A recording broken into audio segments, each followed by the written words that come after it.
Sumpah Pemuda merupakan sumpah atau janji yang telah diikrarkan oleh para pemuda di bumi pertiwi ini, bahwasanya sebagai putra-putri Indonesia harus mengakui atas tanah air, bangsa dan bahasanya.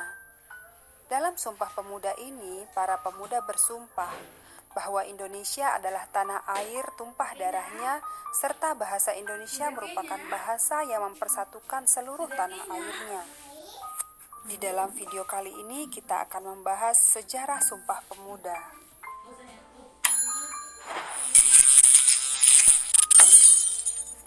Sumpah Pemuda merupakan intisari dari isi putusan Kerapatan Pemuda-Pemudi Indonesia atau dikenal dengan Kongres Pemuda I dan Kongres Pemuda II.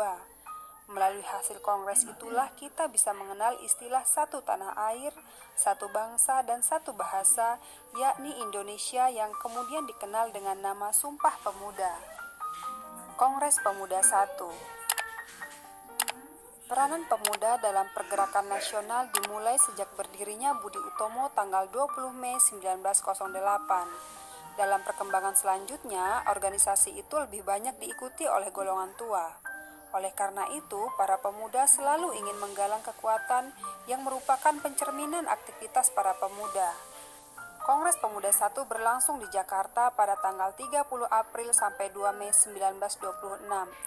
Dalam kongres tersebut, membicarakan masalah pentingnya persatuan bangsa bagi perjuangan menuju kemerdekaan. Terselenggaranya Kongres Pemuda I tidak terlepas dari adanya Perhimpunan Indonesia. Pada tahun 1925 di Indonesia telah mulai didirikan Perhimpunan Pelajar-Pelajar Indonesia atau PPPI, tetapi peresmiannya baru pada tahun 1926. Anggota-anggotanya terdiri dari pelajar-pelajar sekolah tinggi yang ada di Jakarta dan di Bandung. Para pemuda ini kemudian sepakat untuk mengadakan Kongres Pemuda yang berlangsung pada 30 April sampai 2 Mei 1926. Tujuan Kongres Pemuda I ini adalah yang pertama, membentuk Badan Sentra Organisasi Pemuda Indonesia, memajukan paham persatuan kebangsaan, mempererat hubungan di antara semua perkumpulan pemuda kebangsaan. Kongres Pemuda I ini dihadiri oleh wakil-wakil dari organisasi pemuda di seluruh Indonesia, seperti Jong Java, Jong Sumatera Nenbon, Jong Ambon, Sekar Rukun, Jong Islam Nenbon, Jong Minahasa, dan Jong Batak. Dalam pidato pembukaannya, Ketua Panitia M. Tabrani meminta perhatian peserta untuk mencari cara menyatukan semangat nasional di kalangan pemuda. Muhammad Yamin menyampaikan pemikirannya tentang bahasa persatuan. Dalam pidatonya pada tanggal 2 Mei 1926 yang berjudul Kemungkinan-Kemungkinan Masa Depan Bahasa dan Sastra Indonesia, Yamin yakin bahwa dari sekian banyak bahasa yang dipakai oleh suku bangsa Indonesia, bahasa Melayu dan bahasa Jawa yang diharapkan menjadi bahasa persatuan. Namun, Yamin yakin bahasa Melayu lambat laun akan menjadi bahasa persatuan atau bahasa pergaulan bagi rakyat Indonesia. Hasil utama yang dicapai dalam Kongres Pemuda I itu antara lain, yang pertama, mengakui dan menerima cita-cita persatuan Indonesia, walaupun dalam hal ini masih tampak samar-samar. Kemudian yang kedua, usaha untuk menghilangkan pandangan adat dan kedaerahan yang kolot dan lain sebagainya. Jadi, para peserta memang menyadari bahwa pada saat itu masih sulit untuk membentuk kebulatan tekad dalam perjuangan mencapai cita-cita nasional. Halo, selamat siang Kak. Totalnya Rp487.000. Kongres Pemuda II. Ide penyelenggaraan Kongres Pemuda II berasal dari Perhimpunan Pelajar-Pelajar Indonesia, sebuah organisasi pemuda yang beranggota pelajar dari seluruh Indonesia. Kongres Pemuda II berlangsung pada tanggal 27 sampai 28 Oktober 1928 dalam 3 tahap rapat. Rapat pertama berlangsung di Gedung Katolike Jongelingenbon di Waterlooven, sekarang Lapangan Banteng, kemudian dipindahkan ke Os Japa Bioskop di Koningsplein North, sekarang Jalan Medan Merdeka Utara, dan kemudian Gedung Keramat 106 baru dipakai untuk rapat ketiga sekaligus penutupan rapat. Kalau pada bulan April 1926 telah berlangsung Kongres Pemuda I yang bisa dikatakan belum berhasil sesuai dengan diharapkan, maka dalam Kongres Pemuda II ini benar-benar dapat memenuhi harapan bagi seluruh rakyat Indonesia. Namun, Kongres Pemuda I tidak dapat dikatakan gagal total karena telah berhasil meletakkan dasar-dasar persatuan. Tujuan Sumpah Pemuda adalah sebagai berikut: melahirkan cita-cita semua perkumpulan pemuda-pemuda Indonesia, membicarakan beberapa masalah pergerakan pemuda Indonesia, memperkuat kesadaran kebangsaan Indonesia, dan memperteguh persatuan Indonesia. Kongres dilaksanakan di 3 gedung yang berbeda dan dibagi menjadi 3 pertemuan. Pertemuan pertama, Sabtu 27 Oktober 1928 dilaksanakan di Gedung Katolike Jongenlingenbond atau GOC, Waterloo Plain, sekarang Lapangan Banteng. Dalam sambutannya, Ketua Sugondo Jojo Puspito berharap konferensi ini akan memperkuat semangat persatuan di benak pemuda. Pertemuan kedua, Minggu tanggal 28 Oktober 1928, dilaksanakan di Gedung OS Japa Bioskop, membahas masalah pendidikan. Dan yang ketiga, acara dilanjutkan dengan pertemuan ketiga yang dilaksanakan di Jalan Keramat Raya 106. Sunario menjelaskan pentingnya nasionalisme dan demokrasi selain gerakan kepanduan.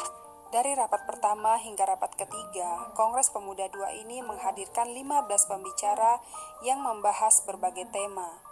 Di antara pembicara yang dikenal antara lain Sugondo Jojo Puspito, Muhammad Yamin, Siti Sundari, Purnomo Wulan, Sarmidi Mangunkarso, dan Sunario. Sebelum Kongres Pemuda II, para pemuda sudah menggelar kongres pertamanya pada tahun 1926. Tabrani Suryo Wicitro, salah satu tokoh penting dari kongres pertama, peserta kongres pertama, sudah bersepakat menjadikan bahasa Melayu bagi bahasa persatuan. Akan tetapi, pada saat itu, Tabrani mengaku tidak setuju dengan gagasan Yamin tentang penggunaan bahasa Melayu. Menurut Tabrani, kalau Nusa itu bernama Indonesia, bangsa itu bernama Indonesia, maka bahasa itu juga harus disebut bahasa Indonesia dan bukan bahasa Melayu, walaupun unsur-unsurnya Melayu. Setelah Kongres Pemuda II, sikap pemerintah kolonial biasa saja.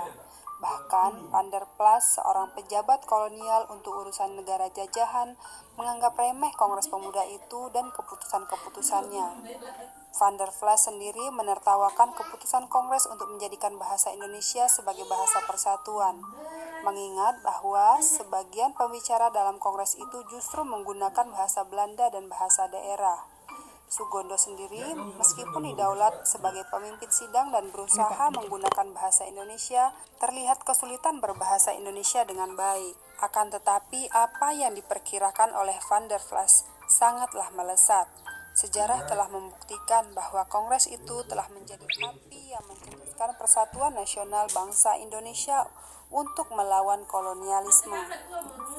Dalam kongres tersebut, Muhammad Yamin menuliskan rumusan Sumpah Pemuda pada secarik kertas yang dibacakan oleh Sugondo dan kemudian dijelaskan panjang lebar oleh Muhammad Yamin.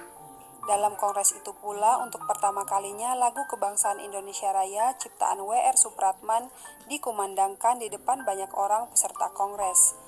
Teks Sumpah Pemuda juga untuk pertama kalinya diikrarkan di Jakarta pada 28 Oktober 1928. Setelah mengetahui sejarah Sumpah Pemuda tadi, sekarang apa sih makna Sumpah Pemuda itu sendiri?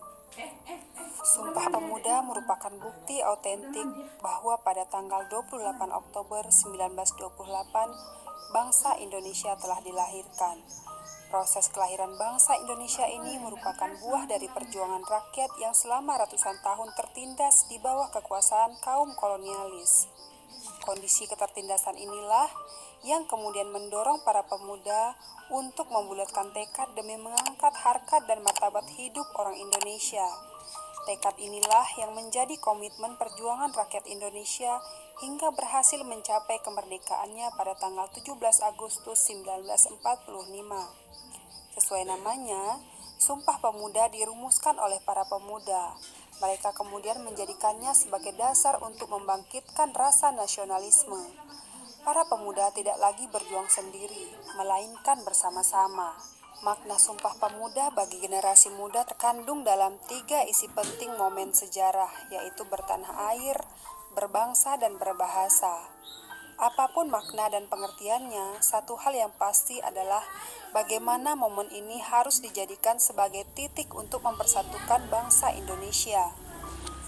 Demikian tadi penjelasan mengenai sejarah dan makna Sumpah Pemuda. Terima kasih telah menyimak video ini. Saya Fitriani, sampai jumpa.